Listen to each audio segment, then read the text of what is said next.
The incense had burned down to a single ember when she pressed her palm to the bronze door of the inner sanctuary. And in that moment, 3 seals she could not see shattered like glass across the marble floor. She had walked through the outer court of the Temple of Jerusalem 147 times before this night. She knew the rhythm of the evening sacrifice, the low chant of the Levites, the way the lamplight caught the gold thread in the high priest's ephod. She had memorized the steps. First, the court of women, where the offering boxes stood in a row like silent judges. Then the court of Israelites, where her father had taught her to bow her head when the incense rose. Then the Nicanor gate, which creaked at dusk, the way a man might sigh before sleep. But she had never entered the sanctuary itself. She had never crossed that final threshold.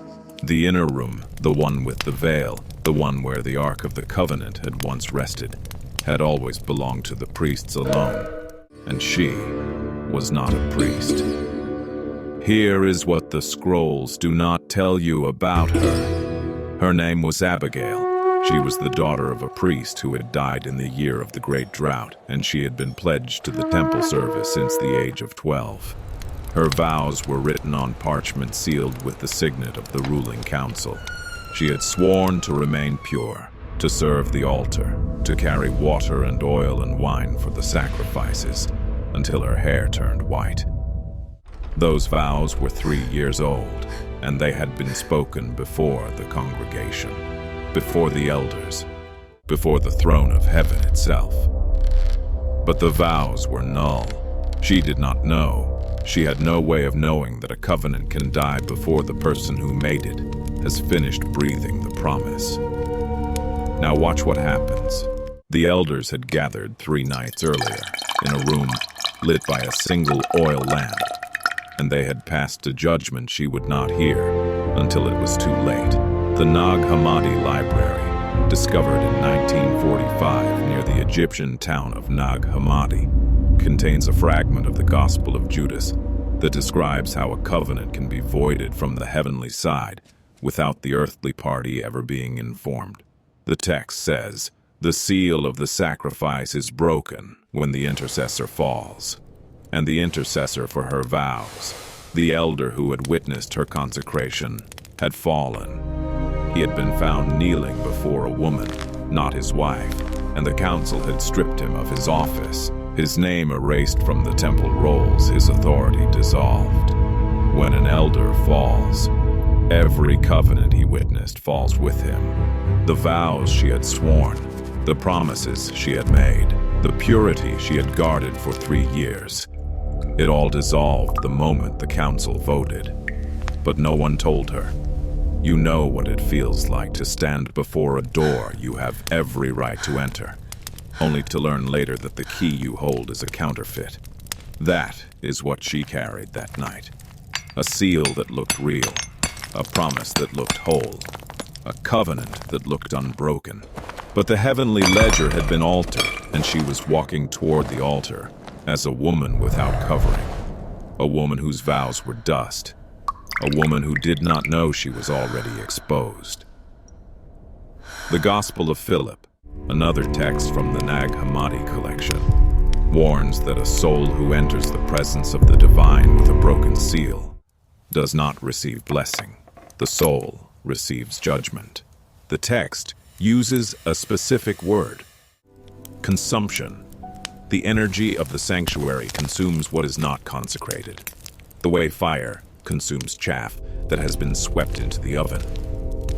The sanctuary does not discriminate. It does not ask whether you knew the seal was broken. It only knows whether the seal is intact, and hers was not. So she pressed the bronze door, and it opened. Let that settle. The door opened. It did not resist. It did not groan or shudder. It swung inward, the way it always had, when the priest approached, smooth and silent and obedient.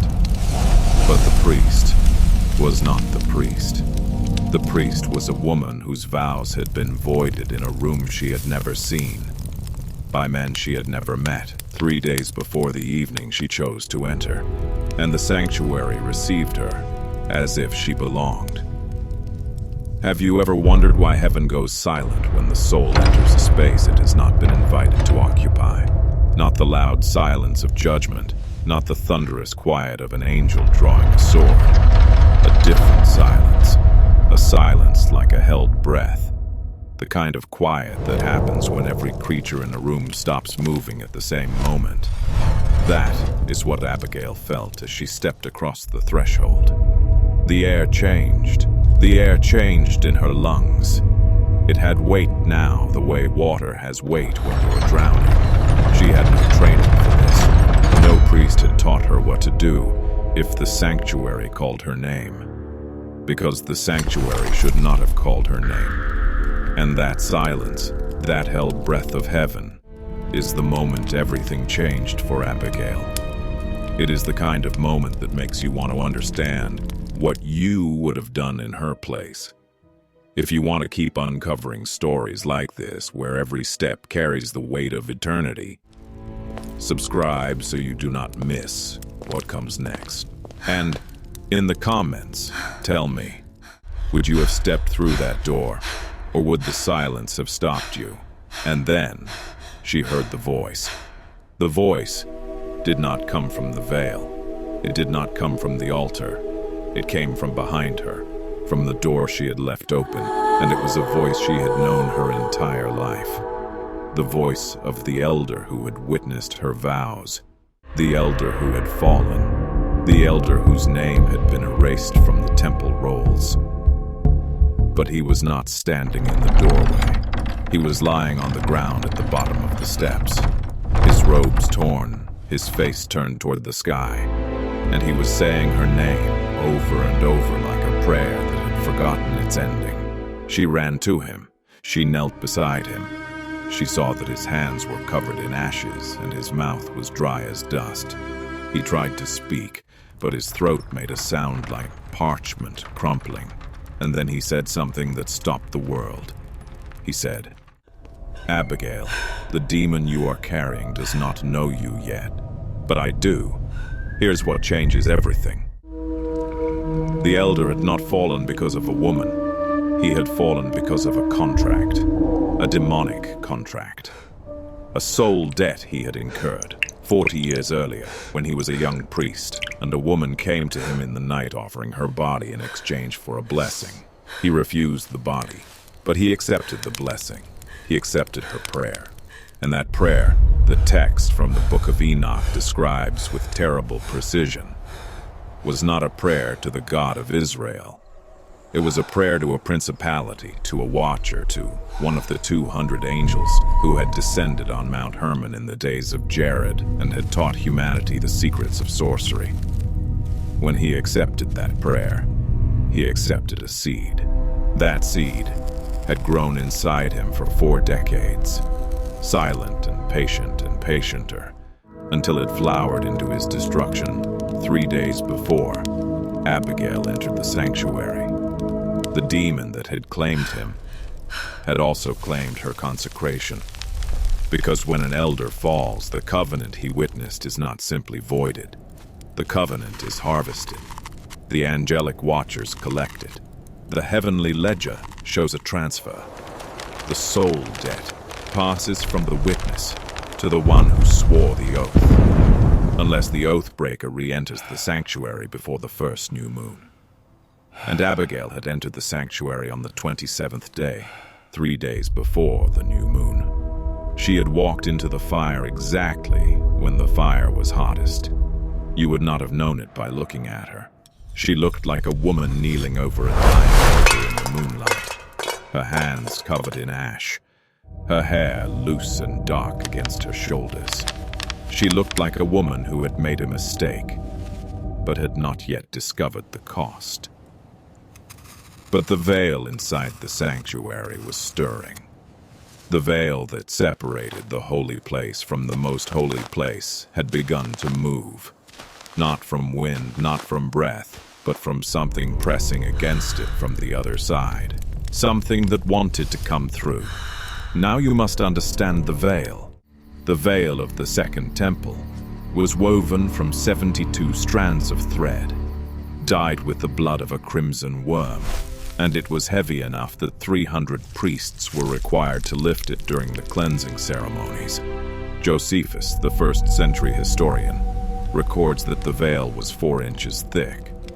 But that night, that veil moved as if it were silk, as if a hand had touched it from within, as if the weight of heaven had pressed against it and found it insufficient. Abigail did not see the veil move.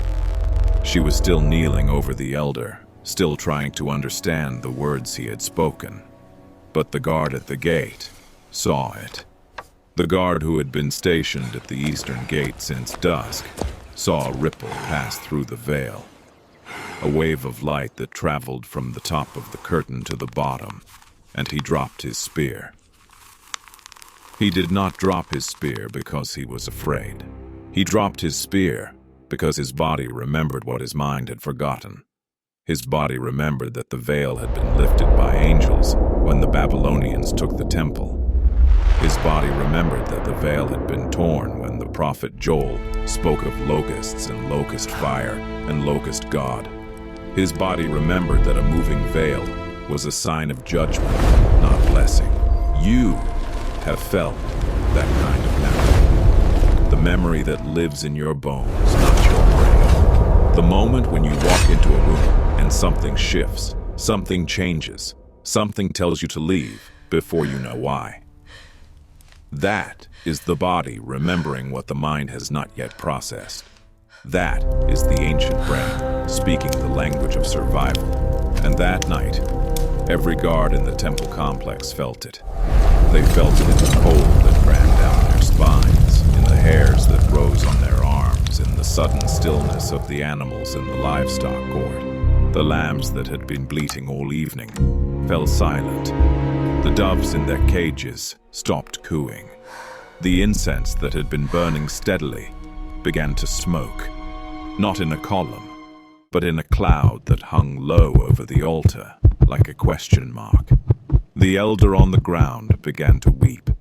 He wept the way a man weeps when he knows he is dying and there is no priest to anoint him. He wept the way a man weeps when he has carried a secret for 40 years and the secret has finally grown large enough to fill his chest. He wept until his weeping turned into laughter, and the laughter was worse than the weeping, because the laughter had no joy in it. It had only the release of a soul that had been sealed for 4 decades and had finally found the key. She sold them, he said. She sold your prayers the night she entered the sanctuary. She sold them to the watcher who taught her how to love a man who was not her husband. She sold your prayers, Abigail. Your prayers are gone. They belong to him now. What she sold was not just a prayer. It was a covenant link between heaven and earth. A transaction most never see coming until the receipt arrives. If you want to keep uncovering these hidden transactions, the ones that explain why your own prayers sometimes feel like they hit a ceiling and bounce back, then subscribe to this investigation. And in the comments, drop the word sold if you have ever sensed that something you offered in faith was intercepted, diverted, or taken by a hand you couldn't name, because this story is far from finished, and the debt collector is already at the door. Whose prayers? The question hung between them like a blade. His, her father's, the elders, the congregations, all of them. Every prayer that had been offered in her name, every petition that had been whispered over her head, every blessing that had been spoken into her future. They had been transferred. The same way a debt is transferred when a creditor sells a promissory note. The watcher had bought them, and the price had been the elder's soul. Here is the part most people miss. The soul that is sold in a demonic transaction does not vanish. It does not burn. It does not suffer in the way we imagine suffering. The soul becomes the payment. It becomes the currency that guarantees the next transaction. The elder's soul had been used to buy Abigail's prayers. And Abigail's prayers, those words, those hopes, those fragile petitions that had risen from her heart for 3 years. They now belonged to a watcher who had been bound to the earth since the days of the flood. The veil moved again. This time it parted. A hand appeared, human in shape but not in color. The hand was the color of old bronze, the color of molten metal that had cooled and then been heated again. The hand was holding a scroll, and the scroll had her name on it. Abigail, daughter of the priest who died in the great drought. Abigail, who had sworn vows that were now void. Abigail, whose prayers had been sold before she ever entered the sanctuary. The elder saw the hand. He stopped laughing. He stopped crying. He stopped breathing. He stopped everything. He became a body on the ground, a body without movement, a body that had finally released the secret it had carried for 40 years. And the hand rolled the scroll, slowly, deliberately, and the sound of the parchment closing was the sound of a door that would never open again. She stood up. She was alone. The elder was dead. The guards were frozen at their posts. The animals had stopped breathing. The incense cloud hung motionless above the altar, and the hand, still holding the scroll, had not withdrawn behind the veil. The hand was waiting. The hand was patient. The hand belonged to a watcher who had been waiting for 40 years for a woman to walk through a door she had no right to enter, so that the final seal could be broken. Do you know what it feels like to realize that every prayer you have ever offered has already been answered, but not by the one you were praying to? That is what Abigail felt in that moment. She had prayed for protection. She had prayed for love. She had prayed for the restoration of her father's house, and every prayer had been heard. Every prayer had been answered, but the answer had come from the hand behind the veil, and the answer came in the form of a debt she had not known she owed. The International Journal of Pastoral Theology, in its 2021 issue, published a study on the psychology of unanswered prayer. The study surveyed 3,000 believers across 7 countries and found that 63% reported a period of at least 6 months in their lives when prayer felt empty, when there was no response, when heaven went silent. The study attributed this to cognitive dissonance, to spiritual burnout, to the difficulty of maintaining faith in the absence of tangible results. It offered psychological explanations. It offered therapeutic interventions. It did not consider the possibility that the prayers had been sold. It did not consider the possibility that the silence was not absence, but custody. Abigail did not know any of this. She had not read the study. She had not read the Nag Hammadi texts. She had not read the Book of Enoch. She had only lived those 3 years of silence, those 3 years of praying and feeling nothing return, those 3 years of wondering why her father's God had stopped speaking to her. And now she knew. The silence was not a test. The silence was a legal arrangement. Her words had been transferred to a different registry. They had been recorded in a different ledger. They had been collected by a watcher who had been waiting for her to enter the sanctuary so that he could show her the proof. The hand released the scroll. The scroll fell. It landed at her feet, unrolled, and she saw her own signature inked in a script that looked like hers but was not. The letters were there. The curves of her name were the same. But the ink was different. The ink was the color of the elder's blood, still wet, still warm, still spreading across the parchment in a pattern that looked like the root system of a tree. And beneath her name, there was a single word. A word she had never used. A word in the language of the Watchers. A word that the Book of Enoch describes as the forbidden name of the son of the dawn. The word that, when spoken, opens the gate between worlds. Something pressed against the veil again. This time it was not a hand. It was a face that had no skin, no features, only the outline of a face filled with light that was not light, but the absence of darkness, if such a thing exists. The face did not look at her. The face looked at the scroll, and then the face began to speak, and the voice was the voice of every covenant ever broken, and the words were the words of every prayer ever sold. You entered the sanctuary on the 27th day of the month of Tammuz, in the year 3347 from the creation of the world.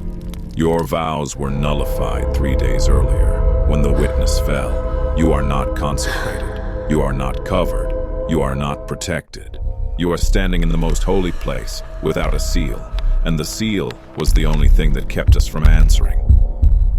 The face came closer. The veil began to thin, become transparent, become a membrane that you could see through. And through that membrane, Abigail saw the Watcher in his true form. He was not a monster. He was not a beast. He was beautiful. More beautiful than any man she had ever seen. His hair was the color of lightning, frozen at the moment it strikes. His eyes were the color of amber with fire at the center. His body was shaped like a temple, every line of it designed for worship. And he was wearing a robe that looked like the one her father had worn on the Day of Atonement, the day he entered the Holy of Holies and spoke the forbidden name. You know what kind of beauty this is. The beauty of the thing that should not exist. The beauty of the flower that grows in the gorge. The one you know is poisonous but cannot stop looking at. That is the beauty of the Watcher. That is the beauty of the angel who fell because he saw a mortal woman and wanted her more than he wanted heaven. And that Watcher was now looking at Abigail with the same eyes that had looked at the daughters of men in the days before the flood, when the giants were born, when the Nephilim walked the earth, when the world was so full of corruption that God had to drown it and start again. Do you know why your father died? The Watcher asked. She did not answer. She could not. Her voice had left her the moment she saw his face. Your father died because he tried to reclaim the scroll.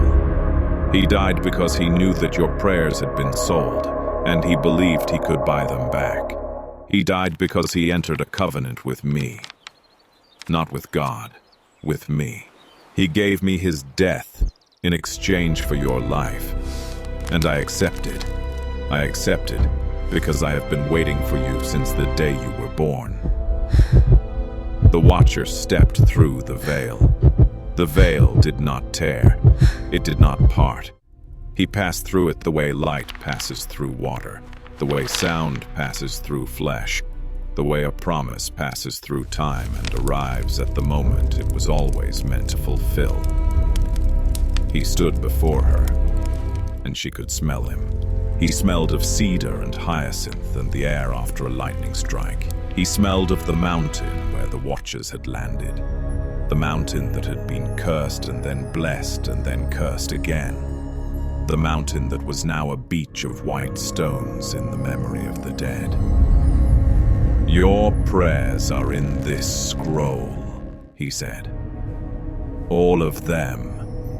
Every word you have spoken to the silence. Every petition you have whispered into the dark.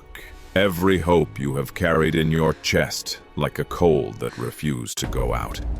They are here. They are mine. And I will return them to you on one condition. The Watcher stands before her, the scroll of her soul prayers unrolled in his hand, and he is about to name his price. This is the moment every covenant is defined by the weight of one word.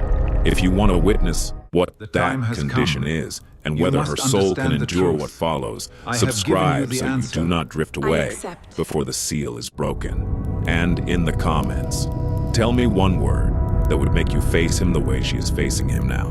She should have walked away. She should have run.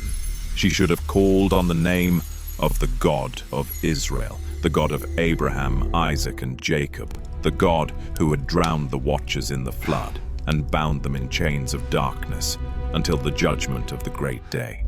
She should have done any of these things. But she did not. She stood still, because the condition he was about to offer was the condition her soul had been waiting for, since the first moment she had ever knelt in prayer and felt nothing return. The condition was a name she had never spoken, but had always known. The name of the Watcher who had taught humanity the secret of love's power to break heaven. "You sold them," she whispered. "You sold my prayers." "I bought them," he corrected. "The Elder sold them. I bought them. And now I am offering them back to you.